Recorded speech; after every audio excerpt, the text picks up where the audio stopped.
नमस्ते दोस्तों, मैं सम्राट चौधरी और आप देख रहे हैं मेरे चैनल इंडी वर्ल्ड एंटरटेनमेंट को।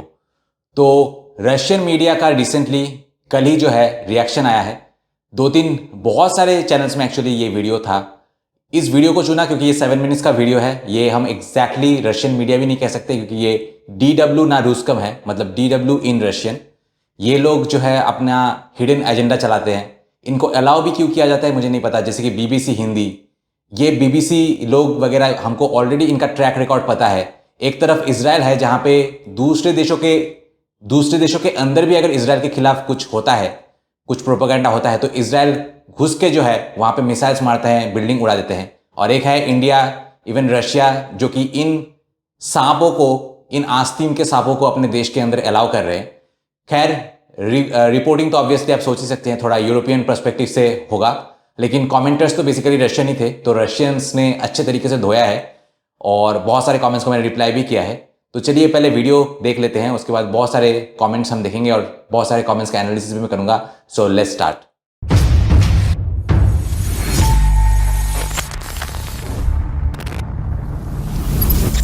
दोस्तों, मैंने बहुत सारे बिजनेस पार्टनर्स को, खास करके जो NRIs है, उनके लिए चैनल बना के उनको इंडिया में एक stable source of income generate करके दिया है। अगर आप भी मेरे साथ पार्टनरशिप में चैनल स्टार्ट करना चाहते हैं, जहां चैनल के ओनर आप होंगे लेकिन कंटेंट मैं बना के दूंगा, तो मुझे कांटेक्ट कीजिए इस नंबर पे।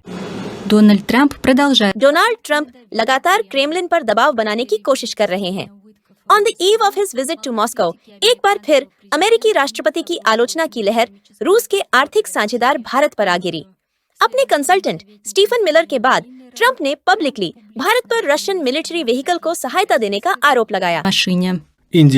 भारत न केवल रूसी तेल की बड़ी मात्रा में खरीदारी करता है, बल्कि इस तेल का अधिकांश हिस्सा खुले बाजार में भारी मुनाफे के साथ बेचता भी है। ये कोई मायने नहीं रखता कि यूक्रेन में कितने लोग रशियन मिलिट्री व्हीकल के हाथों मारे जाते हैं। इसी संदर्भ में मैं भारत और अमेरिका द्वारा दी जाने वाली सैलरीज में बहुत ज्यादा बढ़ावा दूंगा। इसके जवाब में भारतीय विदेश मंत्रालय ने अमेरिका पर डबल स्टैंडर्ड्स अपनाने का आरोप लगाया। एजेंसी ने सार्कास्टिकली कहा कि जो देश भारत की आलोचना कर रहे हैं, वही खुद रूस के साथ व्यापार करते रह रहे हैं। वॉशिंगटन की धमकियों के बीच भारत के प्रधानमंत्री की सुरक्षा मामलों की कंसल्टेंट मॉस्को पहुंची। टाइम्स ऑफ इंडिया के अनुसार भले ही यह दौरा पहले से तय था, लेकिन अब इसे एक नया अर्थ मिल गया है। क्रेमलिन में ट्रंप द्वारा भारत पर बनाए जा रहे दबाव को अवैध माना गया है। हम ऐसे कई बयान सुन रहे हैं जो वास्तव में धमकियां हैं, фактически являются угрозами, попытки रूस के साथ व्यापारिक संबंध समाप्त करने के लिए देशों पर दबाव डालने की कोशिशें की जा रही हैं। हम ऐसे बयानों को वैध नहीं मानते। законными.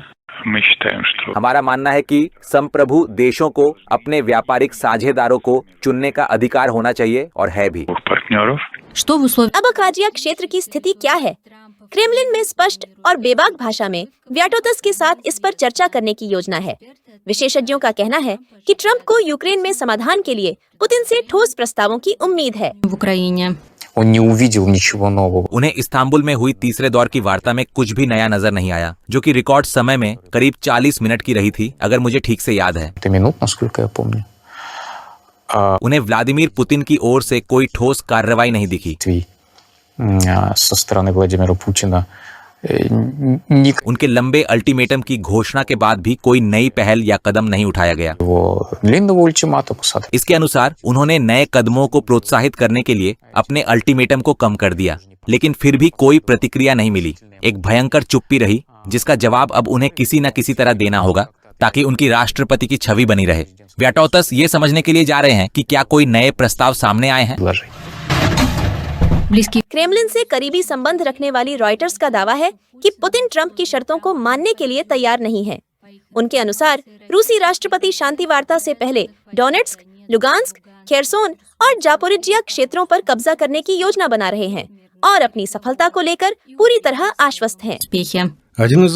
एक सूत्र ने बताया कि पुतिन ने अमेरिका के साथ हाल ही में बिगड़ते संबंधों को लेकर चिंता व्यक्त की। पुतिन को अब भी उम्मीद है कि रूस अमेरिका के साथ मित्रतापूर्ण संबंध बहाल कर पाएगा और पश्चिमी देशों के साथ व्यापार फिर से शुरू कर सकेगा। हालांकि रूस की सेना की अग्रिम मोर्चे पर प्रगति और यूक्रेन पर मजबूत सैन्य दबाव को ध्यान में रखते हुए पुतिन का मानना है कि युद्ध समाप्त करने का यह सही समय नहीं है। новых। ऐसा लगता है कि क्रेमलिन को नए प्रतिबंधों का भी डर नहीं है।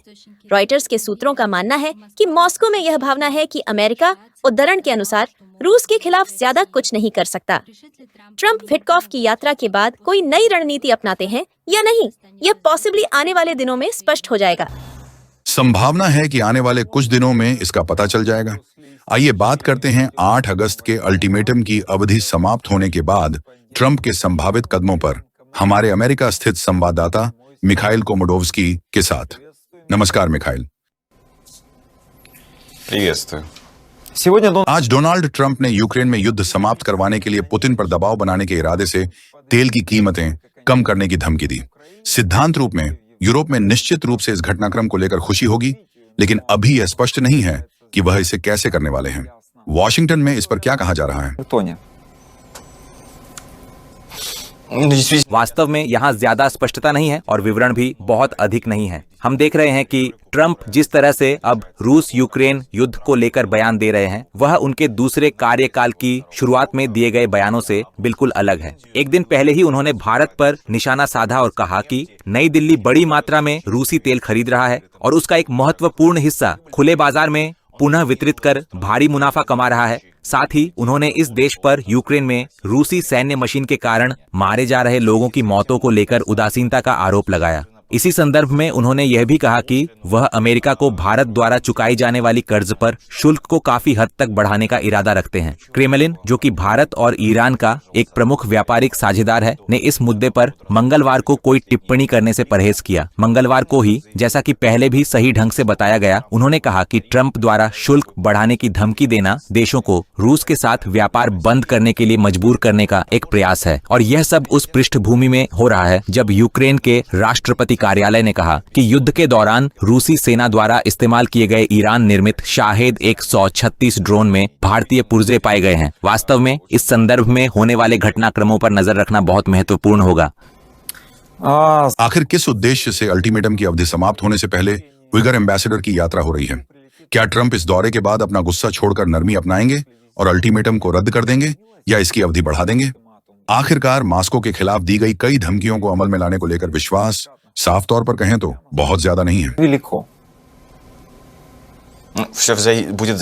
यह सब इस बात पर निर्भर करेगा कि उइगर क्या लेकर लौटते हैं। अगर हम याद करें तो डोनाल्ड ट्रंप के दूसरे कार्यकाल के दौरान स्टीव विटकॉफ ने फरवरी, मार्च और अप्रैल में रूस की 3 यात्राएं की थीं और इन दौरों के दौरान उन्होंने रूसी राष्ट्रपति व्लादिमीर पुतिन के साथ कई बैठकों में हिस्सा लिया था।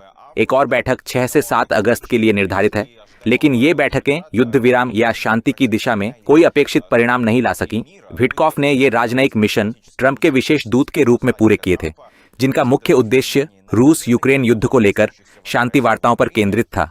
और विटकॉफ का यह दौरा ऐसे समय हुआ है जब व्हाइट हाउस में बढ़ती निराशा देखी जा रही है। 6 महीने की कूटनीतिक कोशिशों के बावजूद ट्रंप प्रशासन कोई शांति समझौता नहीं कर पाया और राष्ट्रपति ट्रंप के लिए यह एक अहम मुद्दा है। इसी कारण उन्हें यहाँ पीस मेकर इन चीफ भी कहा जाता है। Peacemaker in chief. उन्होंने कई बार यहाँ तक कि मुझसे भी कहा है कि वह यूक्रेन में जल्द से जल्द शांति देखना चाहते हैं। ये उनके चुनावी अभियान के दौरान किए गए वादे को निभाने के लिए बहुत जरूरी है। हालांकि वे पदभार संभालने के 24 घंटे के भीतर यूक्रेन में युद्ध को रोकने में असफल रहे। यह भी संभव है कि उन्हें नोबेल शांति पुरस्कार मिले। अगर याद करें तो इजरायली प्रधानमंत्री नेतन्याहू ने उनका एनरोलमेंट किया था और व्हाइट हाउस की प्रेस सचिव कैरोलाइन लेविट ने पिछले हफ्ते कहा था कि राष्ट्रपति की शांति की दिशा में की गई कोशिशें ऐसे पुरस्कार की हकदार हैं। और इस शुक्रवार राष्ट्रपति ट्रंप आर्मीनिया के प्रधानमंत्री और अजरबैजान के राष्ट्रपति का स्वागत करेंगे ताकि नागोर्नो कराबाख क्षेत्र को लेकर ही शांति बनाए रखने के लिए एक मेमोरेंडम पर हस्ताक्षर किए जा सके। о продолжении мира в регионе, что касается Нагорно-Карабаха, действительно для... ये तस्वीर ट्रंप प्रशासन के लिए बेहद अहम है जब राष्ट्रपति ट्रंप पुल बनाते हैं और संघर्ष रोकते हैं, налаживает мосты и останавливает конфликты, но लेकिन विशेषज्ञों का सवाल है कि क्या वह रूस और यूक्रेन के साथ भी ऐसा ही कर पाएंगे। с Украиной.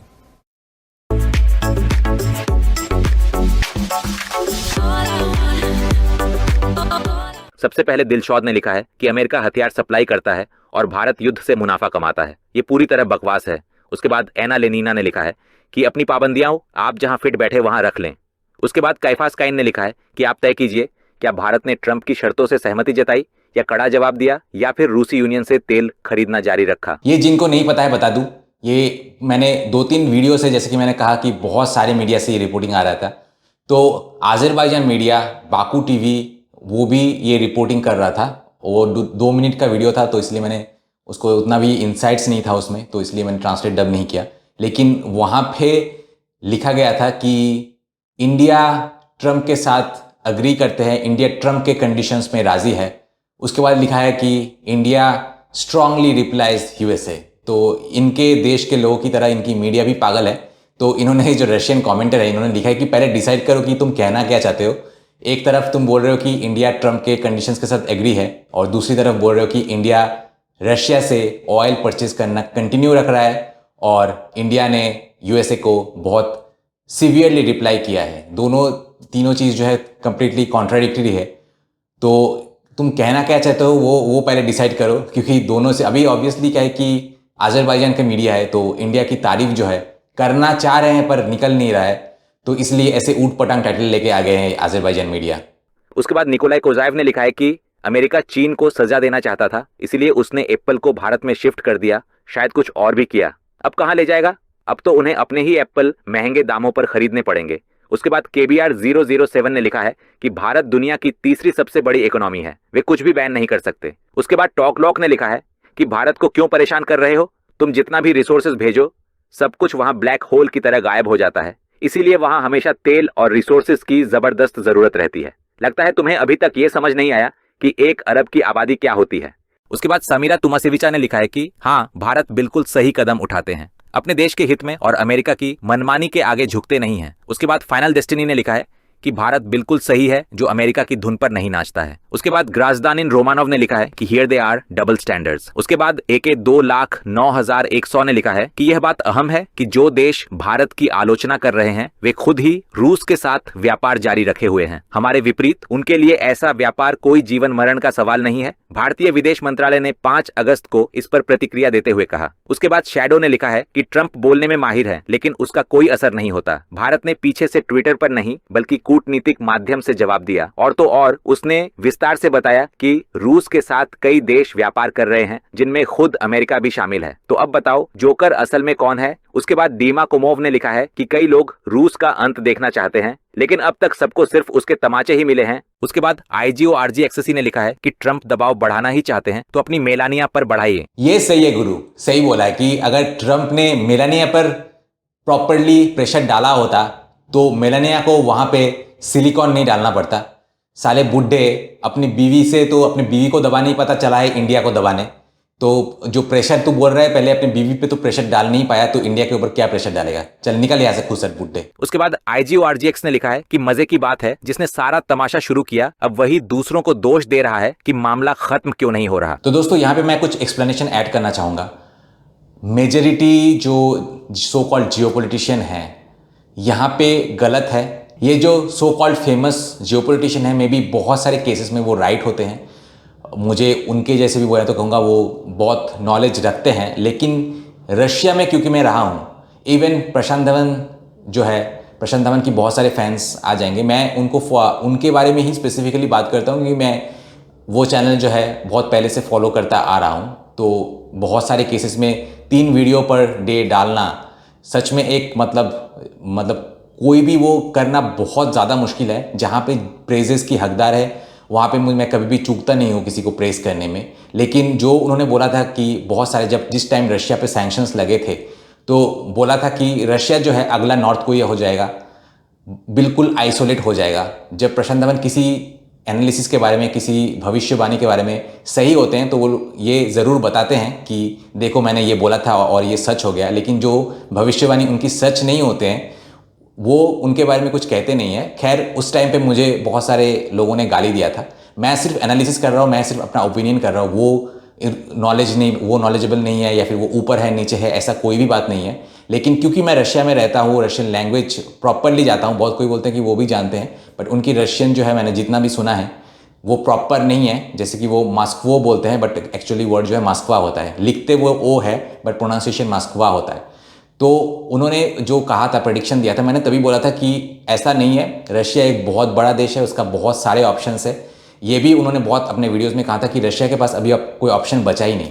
इनफैक्ट रशिया ने अभी भी जो है बहुत सारे ऑप्शंस को यूटिलाइज किया नहीं है। जिस तरीके से यूरोप ने नॉर्वे और रशिया के जो बॉर्डरिंग कंट्रीज है, 2 बॉर्डरिंग कंट्रीज नेटो के पार्टनर्स बने हैं, नेटो के अंदर जाने के लिए अप्लाई किया है, उस टाइम नॉर्वे और फिनलैंड जो है, ठीक उसी तरीके से जो है रशिया वेनेजुएला और क्यूबा को यूटिलाइज कर सकते हैं।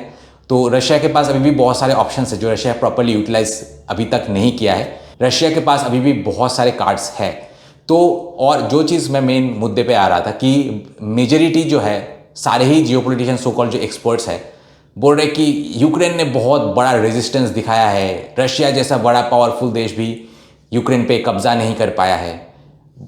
पुतिन ने तेरे कान पे बोला था क्या कि वो यूक्रेन में कब्जा करना चाहते हैं? कब्जा करना, फुल यूक्रेन को कब्जा करना वॉज नेवर द एम्बिशन। कोई भी देश हो, चाहे वो अफगानिस्तान जैसा हो और कोई भी यूएसए जैसा पावरफुल भी देश हो, जब तक उस देश के अंदर रिवॉल्टिंग पॉपुलेशन है तो वो प्रॉपरली कब्जा नहीं कर सकते, वो प्रॉपरली रूल नहीं कर सकते। वो अगर देश में गद्दार छुपे हैं तो अलग बात है, लेकिन मेजॉरिटी एक पॉपुलेशन जब रिवॉल्टिंग होता है तो उसको एक लम्हे में कब्जा लेना वो एक बुजदिली की बात है। जैसे यूएसए ने जो है अपने काफ़ी सारे रिसोर्सेस अफगानिस्तान में खोए। सिमिलरली रशिया ने क्या किया, जो कि रशियन स्पीकिंग पॉपुलेशन जो पार्ट्स है उनको पहले अपने अंदर समाया, क्योंकि उनको पता है कि वो ऑलरेडी जो है रशिया से साइड करना चाहते हैं, तो उनको अगर अपने देश के अंदर ले आएंगे तो वो कोई खास कुछ रिवॉल्ट करेंगे नहीं। जबकि वो पूरा जो अगर यूक्रेन कब्जाने जाए तो देश में जितने इंटरनल रिवॉल्ट्स होंगे उसको सप्रेस करने के लिए ह्यूज पुलिस फोर्स लगेगा, एक ह्यूज रिसोर्सेज लगेगा। वो करने की रशिया को ज़रूरत क्या है? रशिया का बस एक ही एम्बिशन है कि यूक्रेन का कमर जो है हमेशा टूटा हुआ रहे।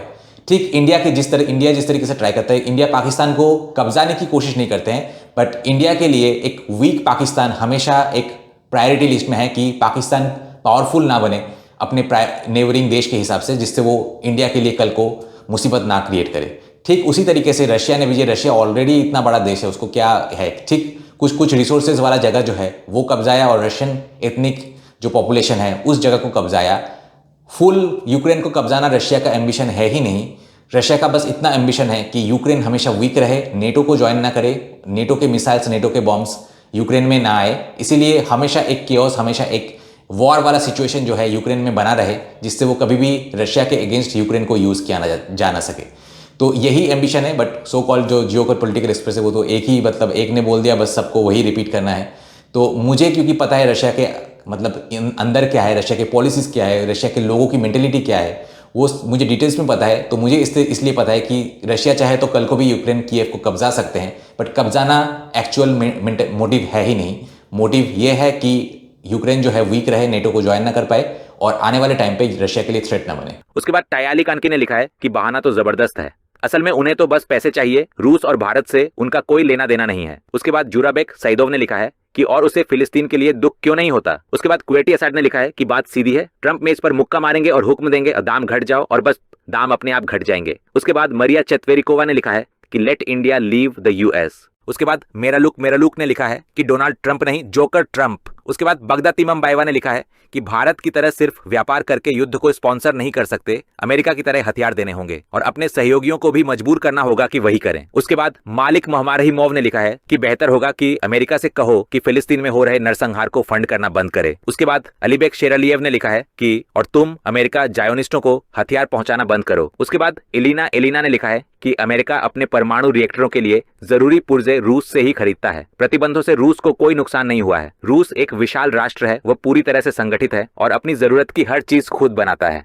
अमेरिका ये सब सिर्फ इसलिए करता है ताकि लोग उनसे तेल और गैस खरीदें। उसके बाद ईवीजी ने लिखा है कि इंडिया आर ग्रेट गाइज। उसके बाद एलेना ज़हारेनकोवा ने लिखा है कि रूस की तेल बिक्री से होने वाली आमदनी को ये लोग युद्ध का वित्त पोषण बताकर बदनाम करते हैं, जबकि ये आमदनी देश की जरूरतों पर भी खर्च होती है, लेकिन उस पर कोई ध्यान नहीं देता। मूर्ख हैं ये, ऐसा लगता है जैसे जानबूझकर सिर्फ युद्ध पर फोकस करते हैं और बाकी किसी उपयोग को मान्यता ही नहीं देते। इस जोकर से तो मैं अब तंग आ चुका हूं। उसके बाद नाइरिचिरिनियन ने लिखा है कि और तुम्हारा इससे क्या लेना देना है। उसके बाद एलेक्स ने लिखा है कि अमेरिका का कर्ज $36 ट्रिलियन से ज्यादा हो चुका है, जो लगभग 8.2 लाख टन सोने के बराबर है। अमेरिका के पास महज 8.1 हजार टन सोने का भंडार है, जबकि पूरी दुनिया में भी 8.2 लाख टन सोना मौजूद नहीं है। ऐसे कर्ज के साथ अगर कोई खुद को महाशक्ति कहता है तो वो तो हंसी की बात है। उसके बाद व्याचेस्लाव किमाश ने लिखा है कि जो लोग नैतिकता का दिखावा करके अपने लालची स्वार्थ पूरे करते हैं, उन्हें सबसे भयानक अग्निकुंड में जलना चाहिए। उसके बाद एन्ना निकोलावना ने लिखा है कि रशिया विल हेल्प। उसके बाद बॉर्न इन द यूएसएसआर ने लिखा है कि यह एक तरफा खेल है। ट्रंप अगर वाकई कुछ करना चाहते हैं तो सबसे पहले युद्ध को फंड करना और उस पर मुनाफा कमाना बंद करें। अमेरिका ने हर उस युद्ध से कमाई की है जिसमें वह शामिल हुआ।